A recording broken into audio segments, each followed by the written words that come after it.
Here's a funny joke for you. What's got two thumbs and has to make a video in the middle of Storm Doris? Oh yeah, it's this guy.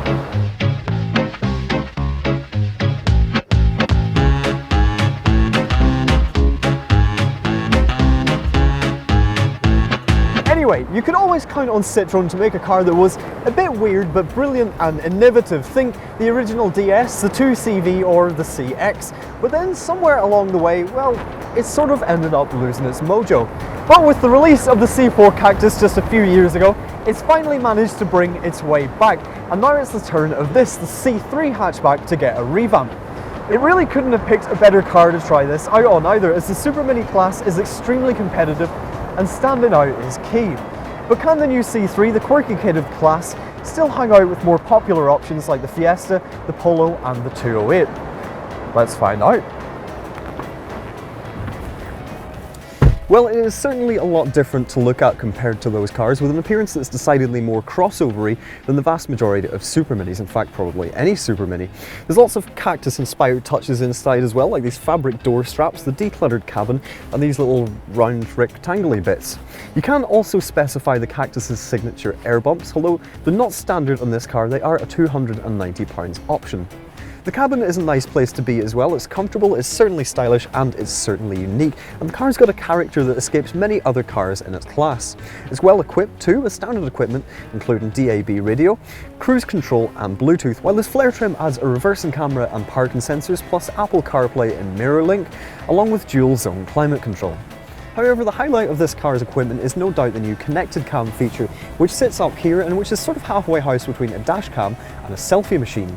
It records constantly, so that's good news if you get yourself into an accident or a spot of bother, but also allows you to take photos on the fly and then send them to your smartphone to share on social media. You can also go pretty mental with the customization options if you choose, with a total of 36 different colour combinations. But the real gripe about this car for me is the fact that it doesn't have sat-nav as standard in any of the trims. Sure, you can connect your phone and use the navigation apps on that, but it's not quite the same. And to pay for proper navigation, you'll have to spend 500 quid, regardless of whether you get the entry-level car or the range topper.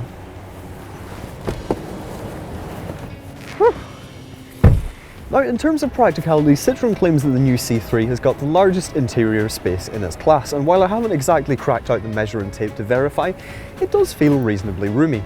That said, there's not an awful lot of headroom and legroom, particularly for taller passengers than I, and especially if you're travelling on longer journeys. That said, two ISOFIX points in the back and one in the front do make it extremely child-friendly, while it's also got a fairly impressive boot. With seats up, there's 300 litres, so it's bigger than the Fiesta, the Polo, the Corsa and the 208, while with seats down, there's 922 litres. Pretty impressive for a Super Mini.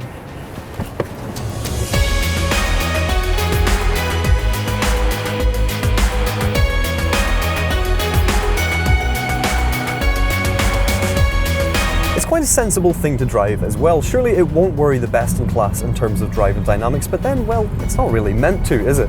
What it is one of the most comfortable Super Minis around, with a really supple, cushy suspension that irons out the worst of what the road can throw at it, and light control weights that make it really easy to manoeuvre. Visibility's good as well, and it's smooth, quiet and refined even at higher speeds, despite the fact that this manual gearbox has only 5 speeds instead of 6. Yes, push it a little bit harder and it'll start to roll and wobble and understeer, but then it's not really the sort of car that you buy to go fast in anyway. That said, the engine in this car is a particular highlight. In terms of engines, Citroen offers a choice of 3 3-cylinder petrols or 2 diesels, but it's the most powerful 3-pot petrol that we have here, with 108 brake horsepower. It's smooth and capable around town, but put your foot down and it will spurt up to speed with a big gob of turbo power. 0 to 62 isn't the fastest in the world, it's 10.8 seconds, but it's entertaining in its own way and more than enough, surely, for what most people who buy it will use it for.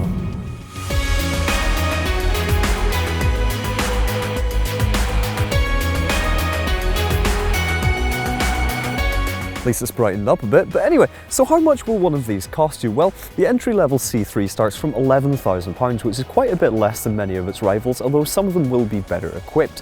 However, the flare trim can get pricey. As standard, this one is £15,995, but with all the options in our test car, it's just under £18,000.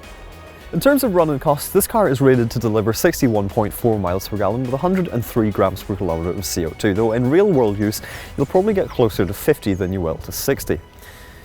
So no, the new C3 isn't a class leader in many ways, but it's certainly quirky, and isn't that what Citroen should be all about?